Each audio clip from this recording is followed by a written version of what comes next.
हैं राजा जनक जी बहुत प्रसन्न होते हैं और मंत्रियों जब जाकर के बताते हैं तो राजा जनक जी पूजा की थाली सजवाते हैं और लेकर के आते हैं। तो पहले जब दरवाजे में आते हैं तो विश्वामित्र जी को तो प्रणाम करने से वो भूल ही जाते हैं। जब भगवान श्री राम को देखते हैं तो उनकी नजर भगवान श्री राम में दोनों बालकों में टक लगी रही, वो तो भूल गए पूरा स्वागत सत्य का।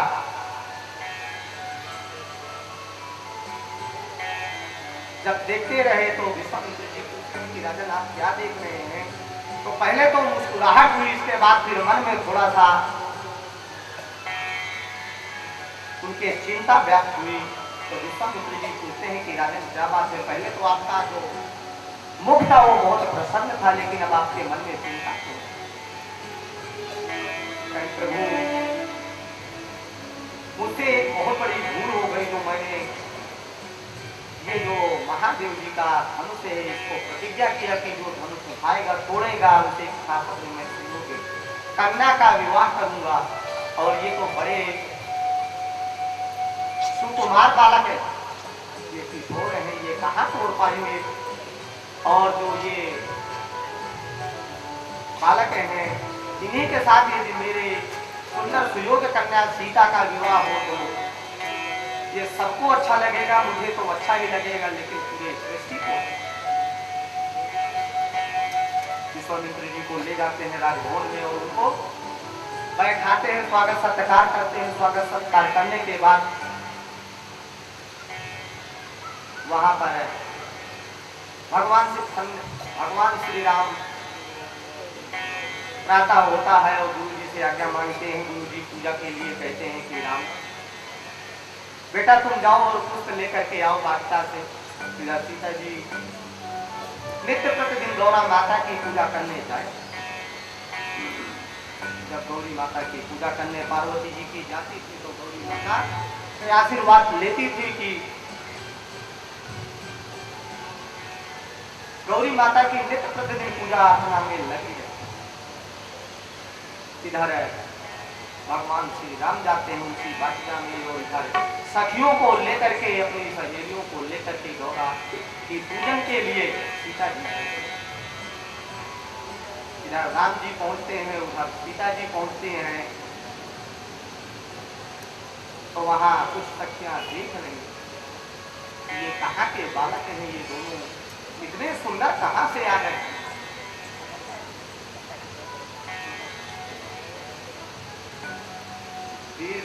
विष्णुचार भुज विधमो पुचारी, विष्णुचार भुज विधमो पुचारी, विष्णुचार भुज विधमो पुचारी, विष्णुचार भुज विधमो पुचारी, विकट भेष धरे पंच पुरारी, विकट भेष धरे पंच पुरारी। कहने लगी सखियां सीता जी से कि आज तक विष्णु भगवान को हमने देखा वो चतुर्मुखी है और ब्रह्मा जी चतुर्मुखी है, लेकिन इतनी सुंदरता।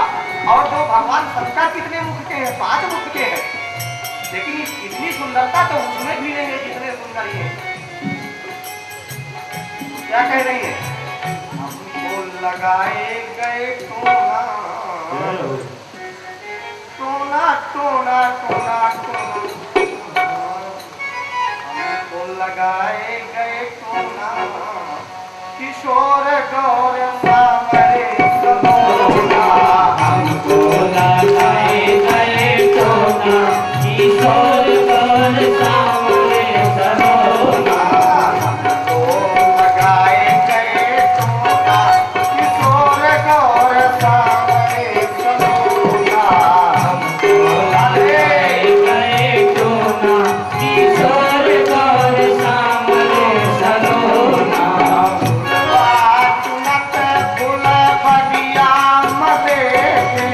फूलवा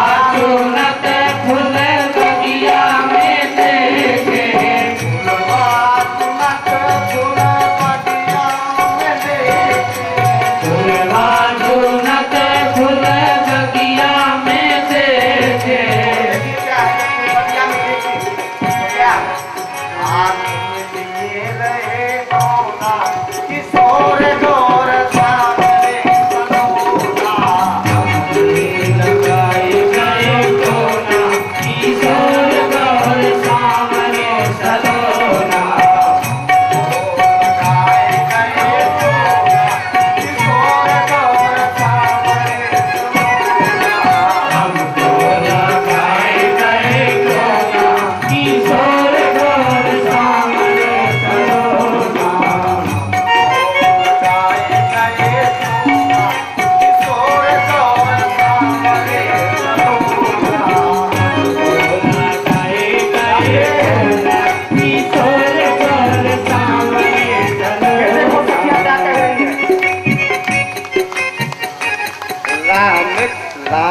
लखन को जनकपुर में देखा, राम लखन को जनकपुर में देखा, राम लखन को जनकपुर में देखा, जनकपुर में देखा, जनकपुर में देखा, जनकपुर में देखा, जनकपुर में देखा, राम लखन को जनकपुर में देखा, राम लखन को जनकपुर में देखा।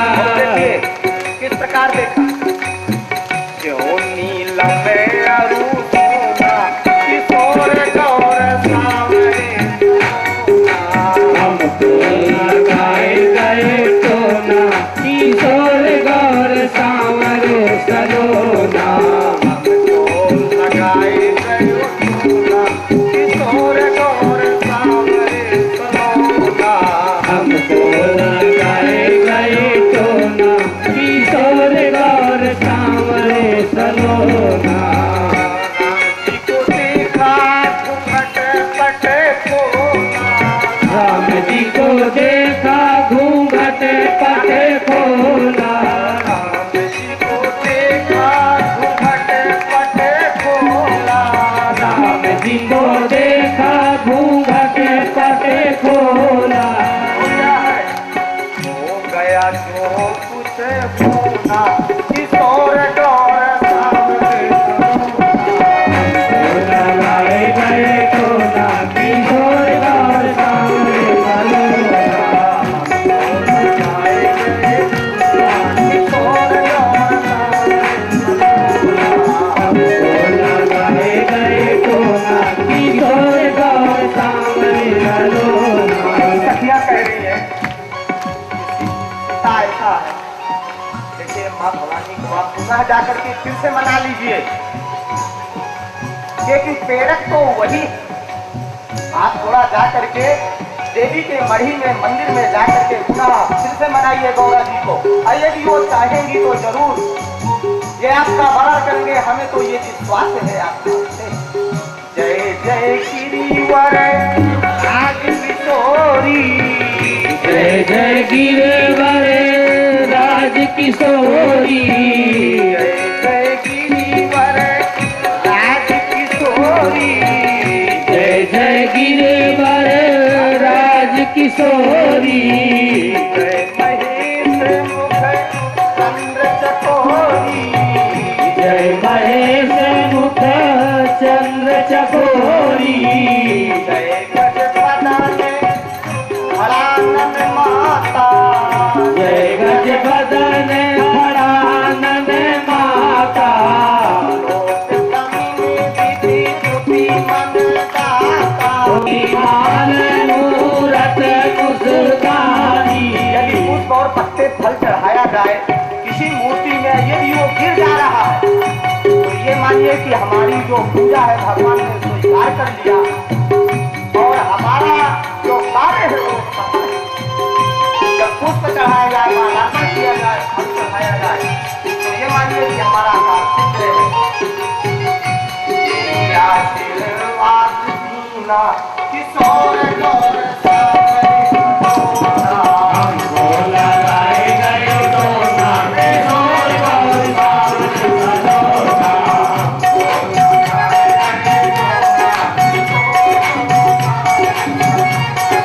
हमको लगाए गए सोना किशोर गौर सांवरे सलोना।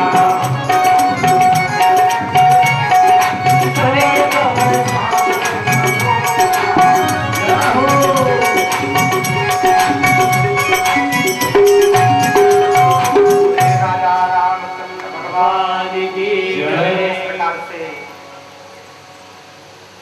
सखियों ने देखा तो सीता जी को इस प्रकार का, सीता जी भगवान श्री राम भी देखते हैं और प्रसन्न होते हैं।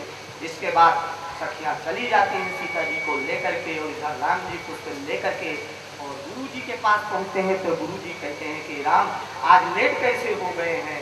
तो भगवान श्री राम मुस्कुराते हैं। इसके बाद गुरु जी को पुष्प देते हैं। गुरु जी अपनी पूजा में लग जाते हैं। भगवान इष्ट अपने इष्ट की पूजा में लग जाते हैं। इधर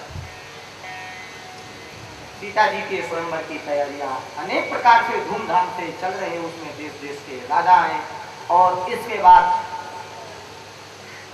कोई राजा उस धनुष को तोड़ने की तो बात खड़े हिला दिया।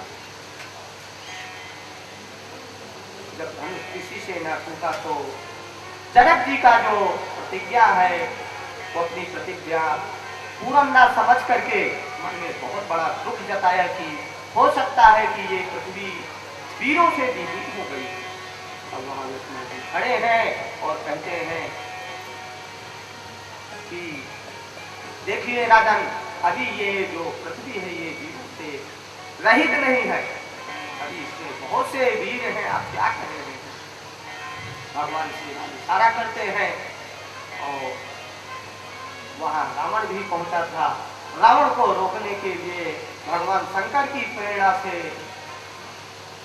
जो बाणासुर है वो उस यज्ञशाला में। इसके बाद विश्वामित्र जी इशारा करते हैं भगवान श्री राम को, देखिए राम जी धनुष को तोड़िए। तो विश्वामित्र जी का आशीर्वाद लेकर के भगवान श्री राम धनुष के पास पहुंचते हैं। जब धनुष के पास पहुंच देते हैं तो उस धनुष को एक क्षण में उठाते हैं। उठा करके किसी ने ये ना देखा कि किस प्रकार ये धनुष टूट गया। उसको बोले सियापति रामचंद्र भगवान की जय। इधर सीता जी भगवान श्री राम के गलों में जय माला डाल देती हैं और वहां पर कथारियां मंगल गीत होने लगते हैं। और इधर राजा जनक जी अपने मंत्री को भेजते हैं राजा दशरथ जी को बारात ले जाने के लिए विश्वामित्र जी के आशीर्वाद से। और इधर जब मंत्री आता है तो राजा दशरथ जी को बहुत प्रसन्नता होती है और राजा दशरथ जी बारात लेकर के और मिथिला पहुंचते हैं। गुरु जी को बुलाते हैं, गुरुदेव सहित ब्राह्मण मंडली लेकर के। और इसके बाद फिर वहां बारात में पहुंचते हो। बारात का जब पहुंच जाते हैं तो जनक जी बहुत स्वागत सत्कार से अपनी उनके एक पुत्री सीता जी, उनके छोटे भाई को बच के 3 कन्याएं और रही जिनका नाम था मांडवी और उर्मिला और सुकीर्ति। सीता का विवाह भगवान श्री राम के साथ पाणिग्राम के साथ हुआ और जो मांडवी का विवाह है वो भरत जी के साथ हुआ। उर्मिला का जो विवाह है वो लक्ष्मण जी के साथ हुआ और जो सुकीर्ति का विवाह है वो शत्रुघ्न जी के साथ। चारों भाइयों का विवाह एक ही घर में होता है। और इधर बारात फिर पुनः गुरु वशिष्ठ सहित वापस आती है। इधर चारों जो तीनों माताएं हैं वो आरती की थाल आदि सजाए हुए खड़ी हुए हैं। इसके बाद दशरथ जी आते हैं और सुमित्रा जी को बुलाते हैं और सुमित्रा जी को कहते हैं कि देखिए बहु लड़कियां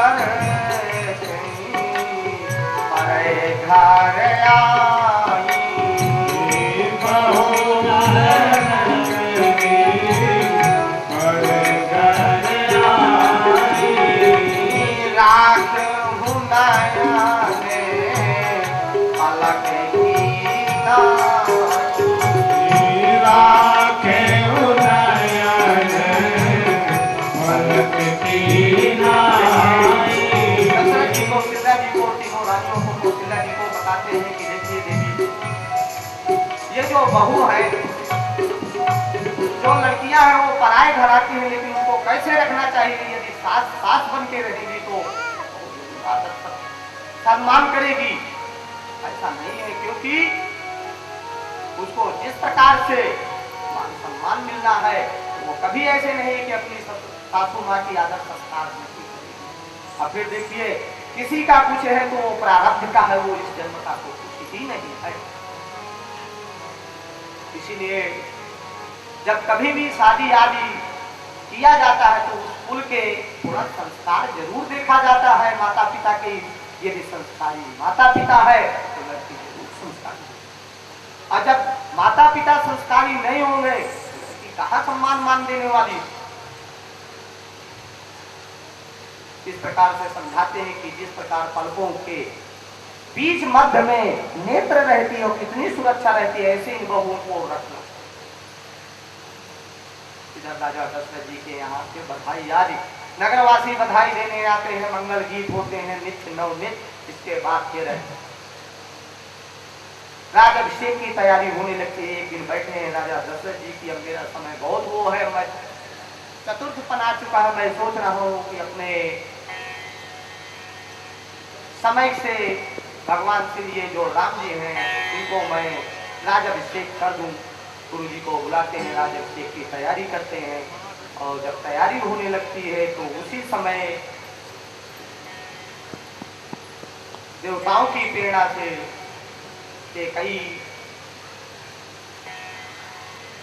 देवताओं की प्रेरणा से सरस्वती जी के कई के मस्तिष्क में आती हैं और जाकर के जब राजाभिषेक देखती हैं तो कई को मंथारा ने थोड़ा सा बहकाया भटका दिया, कहने से कि देखिए अब राजाभिषेक हो रहा है और तुम्हारा जब ये राजा राम हो जाएंगे तो तुम्हारा लड़का जो है इनका सेवा करेगा और तुम भी, क्योंकि तुमको तुम्हारी क्या इज्जत होगी। इस प्रकार से अनेक प्रकार की जब बातें कहा तो कैकेयी के मन में कुछ दुराव प्रकट हो जाता है। और जब दुराव प्रकट हो जाता है तो कैकेयी जाकर के कोप भवन में और जाकर के वहां लेट जाती है। तो महाराज दशरथ जी को तीनों समस्त रानियों में सबसे प्रिय रानी राजा राजभवन में जाते हैं, कोप भवन में उठते और देखते हैं कि कैकेयी पड़ी है। तो कैकेयी से कहते हैं कि ये बताइए देवी तुम क्यों आप प्रसन्न हो, बताइए क्या तुमको किसी ने कुछ कह दिया, आप बताइए किसने क्या कहा, या आपके दरवाजे से कोई याचक चला गया जो उसकी तुमने पूर्ति नहीं कर पाया तो इतना चिंता में आप व्याप्त हैं, क्या बात है बताइए ना। तो कह रही है कि आप एक बार आप मुझे आपसे मैं वरदान मांगा था, 2 वरदान मांगे थे, आप मुझे दिए। दशरथ जी ने कहा कि देखिए ऐसा है, हम रघुवंशी हैं, हम जो एक बार कह देते हैं 2 की बात छाड़िए आप 4 मुझसे ले लीजिए, लेकिन आप क्यों आप इतना चिंता कर रहे हैं, आप बताइए ना आपको चाहिए क्या। इधर जब राजा दशरथ जी को समझ लेती है कि ये मेरे वश में है तो राजा दशरथ जी को यही कहती है कि देखिए जो राजा राम बनाना चाहते हैं, आपको राम को राजा बनाना चाहते हैं, उनको आप 14 वर्ष का वनवास दिए और जो भरत है इनको अयोध्या का राजा। राजा दशरथ जी जब इतना सुन लेते हैं तो जाकर गिर जाते हैं। जब गिर जाते हैं पृथ्वी पर, इसके बाद मंत्री आते हैं, उठाते हैं और दशरथ जी कह देते हैं कि ठीक है जैसे आपकी प्रसन्नता वैसे। इधर मंत्री लोग जाकर के जो सुमंत था वो बताते हैं कि ऐसे ऐसे उन्होंने कैकेयी ने वरदान मांगा, उस समय भरत जी और शत्रुघ्न ये नहीं आते। इधर राजपाट होना था राम जी का, लेकिन अब जंगल की तैयारी होने लगी। राम जी जंगल की तैयारी करने लगते हैं, अपने जो राष्ट्रीय वेशभूषा उसको उतार देते हैं और वत्कल जो पत्ते आदि हैं उनके वस्त्र पहनते हैं। इसके बाद अपनी जटाएं जो हैं वो पट वृक्ष से दूध मंगवाते हैं और जटा बनाते हैं। इधर सूचना मिलती है, गुरु वशिष्ठ किसी मंत्री को भेजते हैं और भरत जी को और शत्रुघ्न जी को लिवा के लाते हैं। इधर भरत जी चलते हैं तो अपनी तीनों माताओं से आशीर्वाद लेते हैं और चल करके जब चलते हैं तो वहाँ तीनों माताओं से आशीर्वाद लेने लगते हैं और जो पिताजी हैं वो तो उनको इधर सबसे पहले संगवेरपुर पहुंच जाते हैं।